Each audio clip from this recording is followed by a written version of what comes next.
अजीज़ तलबा और तालबात, Farooq foundation online school के ज़रिए यकसा नसाब के मुताबिक तालीम हासिल करें। अगर हमारी वीडियोस पसंद आएँ तो चैनल को सब्सक्राइब करें और दोस्तों के साथ शेयर करें और बेल आइकन को लाजमी दबाएं ताकि आइंदा आने वाली तालीमी वीडियोस आप हासिल कर सकें। अस्सलाम वालेकुम बच्चों, उम्मीद है आप सब खैरियत से होंगे। बच्चों, ऑनलाइन स्कूल से आप मुकम्मल तालीम हासिल करके बोर्ड का इम्तहान बराए जमात नहम और दहम बेहतर तौर पर पास कर सकते हैं। आप अपनी उम्र और तालीम के मुताबिक मज़ीद तालीम हासिल करें। वालिदैन से फ़ोन या कंप्यूटर पर हमारी वीडियोज़ के ज़रिए तालीम हासिल करने की दरख्वास्त करें। रोज़ाना 1 से 2 घंटे ऑनलाइन पढ़ाई करें और जब आप स्कूल जाएंगे तो आपको मज़ीद किसी मदद की ज़रूरत नहीं होगी। इस तरह पढ़ाई करके अपना वक्त और वालिदैन के अखराजात में बचत कर सकते हैं। ऑनलाइन स्कूल की कोई फ़ीस नहीं है। आप जूम पर भी क्लासेस का फ़ायदा उठा सकेंगे। हर मजमून की मुकम्मल तालीमी वीडियोज़ मौजूद हैं। Students, I am taking all these contents of this chapter from the Punjab textbook board. In previous video, we were discussing about the unit number 2, uh, surrounding by trash. First of all, I am giving you some brief introduction about this chapter. That what is trash or garbage? The waste humans generate waste has been uh, detrimental to our environment for quite some time now. Humans are generating too much trash and cannot deal with it in a sustainable way. Waste that is not biodegradable and cannot be properly be recycled is filling our oceans and landfills. Let's take plastic as an example. A recent study found that of the 6.3 billion metric tons of plastic waste that has been produced, only 9% of that plastic waste had been recycled. Find out that more about plastic pollution and how you can help reduce your own waste. In 2017, for instance, the Environmental Protection Agency calculated that the total generation of municipal solid waste in the United States just that year was 267.8 million ton. The way we dispose of waste is troubling. What is worse, in this decade alone, it would seem that waste disposal has become more careless. What we have failed to do is to put into action that ideas we believe will help us uh, mitigate to adapt to climate change. Case in point, the trash that is dumped in landfill release methane gas. Taken one step further, open landfills were found to represent 91% of all landfills' methane emission. The burning of large open piles of trash in various parts of the world emit dangerous level of carbon dioxide, a greenhouse gas that is heating up our planet. Researchers have calculated that approximately 40% of the world's trash is burned in this fashion, posing large-scale risk to both our atmosphere and the people that live near these burning sites. So student, this was a brief introduction about this chapter. Now we move on to the exercise of this chapter. First, reading for comprehension means vocabulary. Vocabulary के अंदर बेटा different words दिए गए हैं जिनकी हमने meanings को find करना है और फिर उनके सेंटेंसेस बनाने हैं। First one, deposit. डिपॉजिट का मतलब होता है जमा करना या स्पुर्द करना। अगर हम इसका सेंटेंस बनाएं तो कुछ ऐसे बन सकता है, I deposited 50,000 rupees in my account.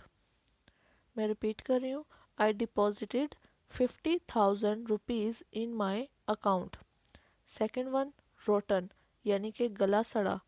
अगर हम इसका सेंटेंस बनाएं तो बनेगा, we should not eat rotten fruit. हमें गले सड़े फल नहीं खाने चाहिए। We should not eat rotten fruit. Next one, cigarette. Cigarette को उर्दू में इसका मानी भी सिगरेट ही है। And the sentence is, the use of cigarette is not good for health. Cigarette का इस्तेमाल सेहत के लिए अच्छा नहीं है। बट्स, इस्तेमाल शुदा टुकड़े या सिगरेट के हिस्से। Usually the smokers throw the butts in the park. आमतौर पर सिगरेट पीने वाले जो लोग हैं उसके टुकड़ों को पार्कों में फेंक देते हैं। मैं रिपीट कर रही हूँ, usually the smokers throw the butts in the parks. Guilty, next one guilty मतलब मुजरिम या कसूरवार, and the sentence is after doing wrong he was feeling guilty. गलत काम करने के बाद वो अपने आप को कसूरवार समझ रहा था। नेक्स्ट वन कंसिक्वेंसेस, नताइज या नतीजा। So the sentence is you will face the consequences of your absence from the classroom. You will face the consequences of your absence from the classroom। ठीक है, कि आप कमरा जमात से गैर हाजिरी के नताइज का सामना करेंगे, एक तरह से धमकी दी जा रही है। नेक्स्ट वन, मेरा बॉक्स के अंदर बताया गया कि फ़न एक वर्ड है, हैज़ डिफरेंट मीनिंग्स, उसके मुख्तलिफ मतलब होते हैं, लाइक प्लेयर, इंजॉयमेंट। ठीक है, ये उसी के मानी कह लें या सिनोनिम कह लें। We can find similar meaning of a word in the thesaurus. वो कह रहे हैं कि हम थ्रेशर के अंदर एक ही लफ्ज़ के मुख्तलिफ मानी या सिनोनिम ढूंढ सकते हैं। यहाँ पे क्वेश्चन है इससे रिलेटेड कि वर्ड ट्रैश का थ्रेशर में से सिनोनिम्स ढूंढें। तो अगर हम इसके मीनिंग्स देखें बेटा, तो या सिनोनिम देखें, तो ट्रैश का मीनिंग में आता है वेस्ट, गार्बेज, लिटरिंग, रबिश। ठीक है, waste, garbage, littering and rubbish, ये सारे के सारे इसके ट्रैश के सिनोनिम में आते हैं। Next one, reread paragraph 2 of the lesson and find how the writer supports the main idea। First one definition, ठीक है, कि डेफिनेशन उसने कैसे बताई है, उसके बाद एविडेंसेस और फिर एग्जांपल्स कैसे दी गई हैं। तो बेटा जब हम देखते हैं उसके पैराग्राफ को, जब हमने पढ़ा तो इसके अंदर से हमें पता चला कि जो राइटर है वो एविडेंसेस के ज़रिए से बात कर रहा है। ठीक है, उसने पैराग्राफ 2 के अंदर किस चीज़ की बात की है, एविडेंसेस की, सबूतों के ज़रिए से बात की है। Next one, B question also related to the comprehension। In paragraph 3, 4 and 5 the writer is talking about the causes, effects and solution of littering। Can you identify the writer, cause, effect and solution? बेटा हमने पिछली video के अंदर जो translation पढ़ी उसमें paragraph 3, 4 और 5 के अंदर वो पूछ रहे हैं कि राइटर ने जो कूड़ा क्रिकेट है उसकी वजूहात, उसके असरात और उनके हल के बारे में बात की है। तो हमें बताना है कि उसने किस पैराग्राफ में क्या बात की है। कॉज 1, कॉज 2, 3, 4, फिर उनके इफ़ेक्ट्स हैं और फिर सॉल्यूशन। तो हम देखते हैं कि कॉज 1 जो है अगर उसने क्या बात की है, तो कॉज 1 के अंदर बेटा उसने बात की कि people usually do not feel guilty about littering in areas where garbage is already scattered around. पहली वजह उसने कूड़ा करकट फैलने की ये बयान की कि लोग आम तौर पर उन मकामात पर कूड़ा फेंक देते हैं, फेंकने में अपने आप को कसूरवार नहीं समझते जहाँ पहले ही कूड़ा करकट बिखरा हुआ हो। पहला तो माहौल के अंदर गंदगी की ये वजह है। सेकंड कॉज क्या होगा, सेकंड कॉज उसने कहा है कि people think that it is all right to litter as it is the duty of sweeper to keep the area clean. दूसरी वजह उसने बयान की कि लोग समझते हैं कि कूड़ा करकट फैलाना बिल्कुल दुरुस्त है क्योंकि ये सिर्फ और सिर्फ सफाई करने वाले या खाकरोबों का फ़र्ज़ है कि वो इलाके को साफ़ रखें। ठीक है, थर्ड कॉज क्या उसने बयान किया है या वजह क्या बयान की है, something that since they are visiting for a few hours only it does not matter what condition they leave the place in। तीसरी वजह उसने बयान की कि कुछ लोग समझते हैं चूंकि वो सिर्फ चंद घंटों के लिए तफरी कर रहे हैं तो ये बात अहमियत नहीं रखती कि वो जगह को किस हालत में छोड़कर जा रहे हैं। ठीक है, cause number 4, others feel too lazy to walk up to a trash can to deposit rubbish in it। वजह नंबर 4 ये है कि कुछ लोग इतनी सुस्ती महसूस करते हैं कि वो कूड़े को कूड़ेदान में डालने के लिए उस तक चल कर भी नहीं जा सकते। अब इन चारों वजूहात या इन चारों कॉजेज़ के असरात क्या होते हैं। सो फर्स्ट इफ़ेक्ट क्या होगा कि trash that is left around us attract germ, flies, mosquito and insects. ठीक है, ये हमने पैराग्राफ नंबर 4 में बात की थी कि कूड़ा जिसे हम अपने इर्द गिर्द इकट्ठा करते हैं या छोड़ देते हैं उनके ऊपर जरासीम, मक्खियाँ और मच्छर और कीड़े मकोड़े जो हैं आ सकते हैं। इफ़ेक्ट नंबर 2 क्या होगा, rotten fruits and decaying food stuff give our poisonous and bad smell which are extremely harmful for our health। अगला असर ये होगा कि गले सड़े हुए फल और ख़राब होती हुई खाने की जो चीज़ें हैं वो हमारी सेहत के ऊपर बहुत बुरा असर डालेंगी और हमारी सेहत जो है उससे ख़राब हो सकती है। ठीक है, नेक्स्ट आते हैं सॉल्यूशन कि अब इन दोनों असरात का हल क्या है, सॉल्यूशन क्या है। तो हल बेटा इसका ये है, the truth is that if everyone makes a little effort to find a trash bin or just hold on to it they till they can deposit it off properly in garbage bin। जो हमने last paragraph में देखा कि सच ये है कि अगर कोई कूड़ेदान को ढूंढने की मामूली सी कोशिश करे या महज उसे पकड़े रखें कि जब तक उसे मुनासिब अंदाज में कूड़ेदानों में ना फेंक दे, तो ये उसका हल है कि हम आसानी से अपने माहौल को साफ़ सुथरा रख सकते हैं। नेक्स्ट बेटा C question, answer the following question. यहाँ पर कुछ 4 क्वेश्चन दिए गए हैं, हमने इनके आंसर फाइंड करने हैं। फर्स्ट क्वेश्चन है what is littering. So the answer is littering means to leave things in a place making it to look untidy. गंदगी फैलाने का मतलब यह है कि एक जगह पर चीज़ें छोड़ जाना जिससे ये जगह गंदी मालूम हो। Second question, what excuse do people give about littering public places. लोग जो है अवामी जगहों को गंदा करने के बारे में क्या जवाब पेश करते हैं या क्या एक्सक्यूज़ देते हैं। So the answer is the excuse which people give is that they are not responsible for the untidy look of places they visit, as it is the duty of sweepers to keep them clean। वो लोग ये जवाब पेश करते हैं कि वो उन जगहों की गंदी सूरत हाल के ज़िम्मेदार नहीं हैं जहाँ वो सेहत करते हैं, क्योंकि उन्हें साफ रखना सिर्फ और सिर्फ स्वीपर्स का या खाकरोबों का फ़र्ज़ है। Third question, what diseases can spread due to littering. कूड़ा करकट की वजह से कौन सी बीमारियां पैदा हो सकती हैं। So the answer is such diseases as are cholera, influenza, measles and malaria can spread due to littering. तो इसकी वजह से हैज़ा, इन्फ्लुएंजा, खसरा और मलेरिया जैसी बीमारियां पैदा हो सकती हैं। Last question, how do our good and bad habit affect our environment. हमारी अच्छी और बुरी आदत हमारे माहौल को कैसे मुतासर करती हैं। So the answer is it is often observed that whereas people having bad habits to do not mind staying in a dirty environment, people having good habits try their best to keep their environment clean and hygienic, so our good and bad habits affect our environment greatly। अक्सर मुशाहिदा किया जाता है कि बुरी आदत रखने वाले लोग एक गंदे माहौल में काम करना नापसंद नहीं करते या आसानी से रह सकते हैं, जबकि अच्छी आदत वाले लोग पूरी कोशिश करते हैं कि उनका माहौल साफ़ सुथरा और सेहत के असूलों के मुताबिक रहे। इसी तरह हमारी अच्छी और बुरी आदत जो है वो हमारे माहौल को बहुत ज़्यादा मुतासर करती हैं। बेटा there is a grammar portion, countable and uncountable noun की डेफिनेशंस दी गई हैं। Countable nouns are the names of things, people, etc., which we can count easily. For example, books, sisters, horses, etc. And uncountable noun ऐसे noun होते हैं name of thing which we cannot count like milk, oil and sugar, etc.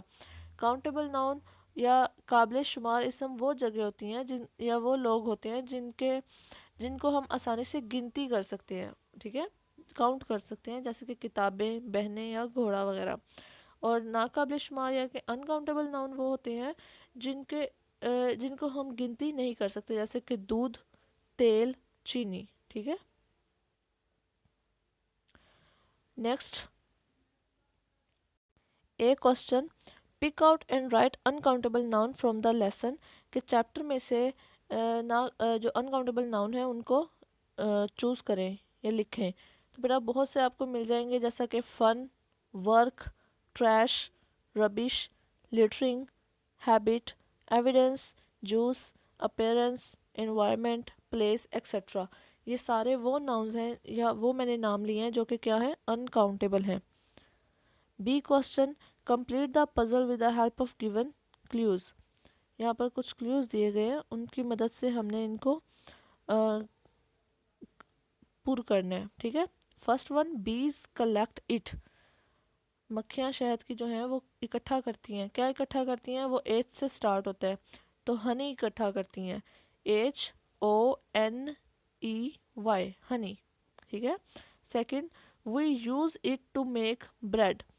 हम इस चीज़ को रोटी बनाने के लिए इस्तेमाल करते हैं और वो चीज़ F से स्टार्ट होती है, तो हम आटे को रोटी बनाने के लिए इस्तेमाल करते हैं और आटा जो है F यानी फ्लोर से स्टार्ट होता है, LOUR, ठीक है। कंप्लीट हो गए words. 3, this fruit keeps the doctor away. ये एक ऐसा फ्रूट है जो कि डॉक्टर से हमें बचाता है या दूर रखता है, और ये स्टार्ट होता है ए से। तो बेटा आपने पहले भी शायद सुना हो कि Apple keeps the doctor away. एक एप्पल खाने से हम दिन के अंदर एक एप्पल खाने से हम डॉक्टर से दूर रह सकते हैं, यानी कि बीमारियों से बच सकते हैं। तो apple, APPLE, apple. 4th one, we drink tea in them. ऐसी चीज़ जिसके अंदर हम क्या करते हैं, चाय पीते हैं। तो किसके अंदर चाय पीते हैं, कप्स के अंदर चाय पीते हैं, obviously CUPS, cups. 5th one, we drink it when we are thirsty. हम इसको पीते हैं जब हम प्यासे होते हैं। हम किसको पीते हैं बेटा, हम पानी को पीते हैं, और पानी W से यानी वाटर, W से स्टार्ट होता है, WATER, water. 6th one, we use them to write with. हम इस चीज़ को इस्तेमाल करते हैं लिखने के लिए। किसको, पेन को इस्तेमाल करते हैं। तो P से स्टार्ट होता है, PEN और S, pen. 7, we use it to make sweets.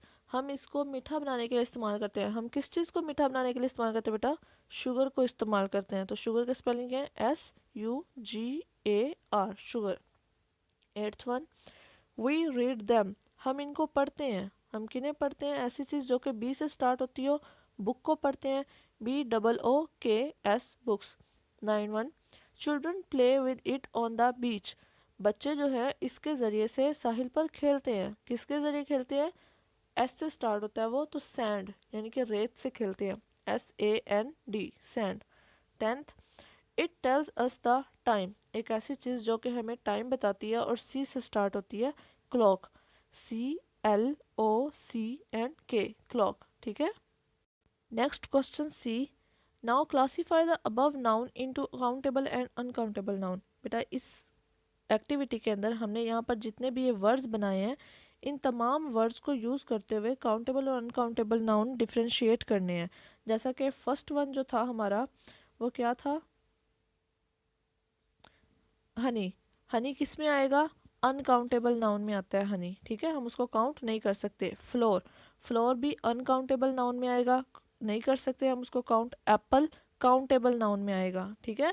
फिर है कप, कप भी काउंटेबल नाउन में आएगा। फिर आता है वाटर, वाटर भी अनकाउंटेबल नाउन में आएगा, ठीक है। नेक्स्ट है पेन, पेन काउंटेबल नाउन में आएगा। शुगर अनकाउंटेबल में आएगा। Book countable noun. Sand uncountable noun. Clock countable noun, ठीक है। इस तरीके से हमने इनको यहाँ पर इन बॉक्स के अंदर लिख देना है। Next question D, fill in the blank using A और N वेयर नेसेसरी। A और N का इस्तेमाल करना है जहाँ पर ज़रूरत हो। First one, dash students in the classroom, a student in the classroom, ठीक है, यहाँ पर आ आएगा। Dash food is in the cupboard, ठीक है। तो यहाँ पर मुझे नहीं लगता कि ए या एन आएगा, यहाँ पर कुछ भी नहीं आएगा, ठीक है। या दा आ सकता है, लेकिन यहाँ पर हमें दा का ऑप्शन नहीं दिया गया, तो इसको हम बगैर कुछ लिखे छोड़ देंगे। Third one, dash paper is in my bag. तो यहाँ पर आ पेपर आएगा, a paper is in my bag. Fourth one, dash ink pot is on the table.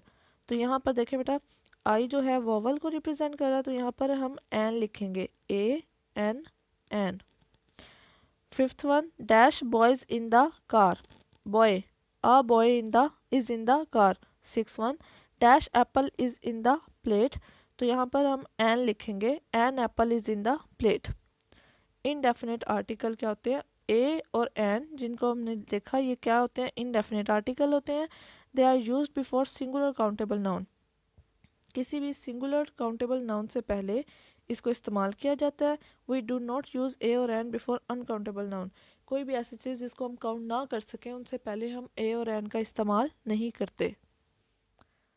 Next one है बेटा एडवर्ब ऑफ फ्रीक्वेंसी।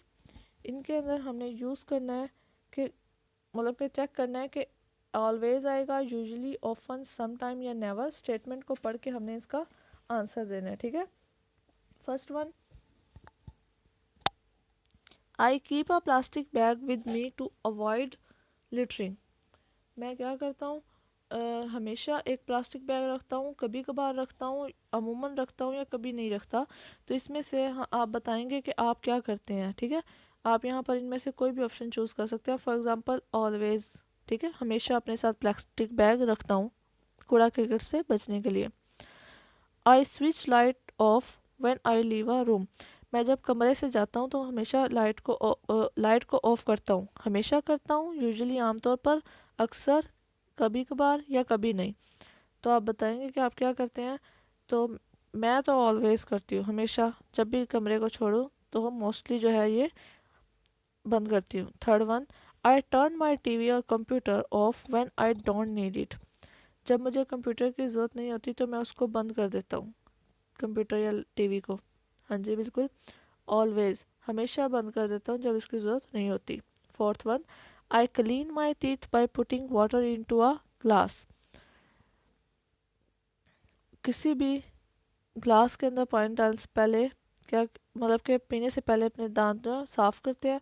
तो ये ऑलवेज लगा सकते हैं, यूजुअली जो आपका दिल करे या जो आपकी हैबिट है उसके मुताबिक आप इनको फिल करेंगे। ठीक है, नेक्स्ट वन है बेटा सिंपल प्रेजेंट टेंस।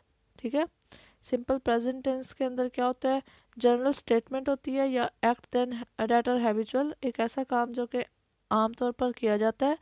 और सिंपल प्रेजेंट टेंस को हम इस्तेमाल करते हैं आमतौर पर बात करते हुए अपनी डेली रूटीन के अंदर।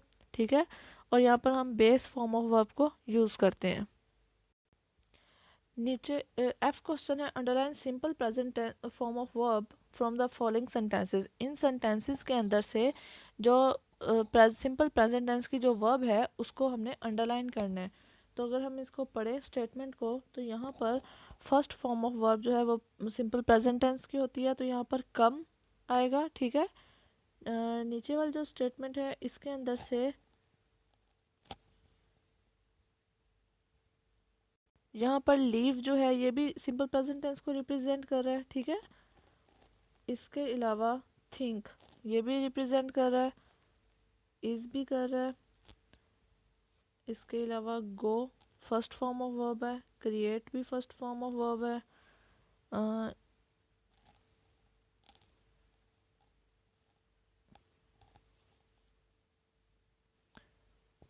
और ठीक है, ये भी फर्स्ट फॉर्म ऑफ वर्ब है। ये कंप्लीट हो गया हमारा। नेक्स्ट वन जी, टिक द राइट ऑप्शन, हमने इसमें से राइट ऑप्शन के ऊपर टिक करना है कि कौन सा राइट ऑप्शन है। तो they never dash to see us, they never come to see us, I always clean my teeth twice a day, this train often arrives late। ठीक है, our team never lose, Salma never visits the library। Next है बेटा punctuation के comma जो है is use to separate item in the list, the last of which is usually introduced by and. हाँ जी, coma कब इस्तेमाल किया जाता है, किसी भी दो जुमलों के दरमियान, दो लफ्ज़ों या जुमलों के दरमियान में उनको सेपरेट करने के लिए कोमा यूज़ किया जाता है। There is a question I related to the punctuation, rewrite the sentences given below using commas where needed, जहाँ पर कोमा की ज़रूरत है वहाँ पर कोमा लगाएं और सेंटेंसेस को रीराइट करें। फर्स्ट वन, इंडिया के बाद कोमा आएगा, पाकिस्तान के बाद कोमा आएगा। ठीक है, इस तरह से हमने इनको सेपरेट कर दिया, India, Pakistan, China and Singapore और एशियन कंट्रीज़। ठीक है, नेक्स्ट में बेटा हम हेयर आर रोजेज़, रोजेज़ के बाद आएगा orchids, sunflowers and lilies in the basket. ठीक है, रोजेज़, ऑर्चिड्स और सनफ्लावर, इनको हमने कोमा के जरिए सेपरेट किया। Mrs Khan bye Apple, oranges, peaches and watermelon, तो हम यहाँ पर एप्पल के बाद आएगा, ऑरेंज के बाद आएगा। ठीक है, there are many cars, buses and trucks on the road, cars के बाद आएगा bus. There are chairs, a table, a cupboard and a television in this room, chairs के बाद आएगा, टेबल के बाद आएगा और बस। इस तरीके से हमने पंक्चुएशन को कंप्लीट कर लिया। Next question is J, with the help of your dictionary break the following words in syllables. Dictionary की मदद से इन सिलेबल्स को अल्फाज में तकसीम करना है कि हम एक अल्फाज को कितने हिस्सों में बोलते हैं। ठीक है, पीपल, इसको हम कितने हिस्सों में बोलते हैं बेटा? 2 हिस्सों में, PEO और फिर PLE। ठीक है, 2 हिस्सों में बन रहा है ये। गार्बेज, गारबेज, 2 हिस्सों में बोल रहे हैं इसको। स्कैटर्ड, स्कैटर्ड, ठीक है, इसको भी 2 हिस्सों में बोल रहे हैं। एक्सट्रीमली, एक्स है, फिर ट्री है और फिर मली है। एक्सट्रीमली, इसको हम 3 हिस्सों में बोल रहे हैं, 3 सिलेबल्स बोलेंगे इसको। प्लैनेट, प्लैनेट, इसको हम 2 पार्ट्स में बोलते हैं। नेक्स्ट बेटा ग्लोसरी, सिगरेट बर्ड्स। ग्लोसरी के अंदर हम क्या करते हैं, सिनोनिम्स को देखते हैं कि कौन सी चीज़ क्या मतलब दे रही है, उसके हम इंग्लिश के अंदर जो है या उर्दू के अंदर उनके मीनिंग्स जो हैं उनको देखते हैं। फर्स्ट वन है बेटा सिगरेट बर्ड्स, इस्तेमाल शुदा सिगरेट के टुकड़े। The unused ends of finished cigarette or cigar etcetera can a container made of metal or other material. ठीक है, इसको हम डब्बा भी कह सकते हैं। कंसिक्वेंसेस होते हैं नताइज, result of what has gone before. Dispose of यानी कि तल्फ कर देना। To get rid of something finish. Emit मतलब कि एमिट होता है ख़त्म कर देना। सेंड आउट, इन्वायरमेंट माहौल, the surrounding or condition within which something or someone exist. Garbage means domestic waste. Guilty मुजरिम या कसूरवार, मतलब रिस्पॉन्सिबल फॉर अ क्राइम और अ रॉन्ग डूइंग। इम्पैक्ट असर, a strong effect or impression. Lack कमी, to be without or to have too little of something. Littering waste paper or items of rubbish. Mess, mess होता है गंदी हालत। An untidy or dirty state. Rubbish मतलब waste material या कूड़ा करकट भी हम इसको कहेंगे। स्कैटर्ड बिखरा हुआ। Thrown around loosely.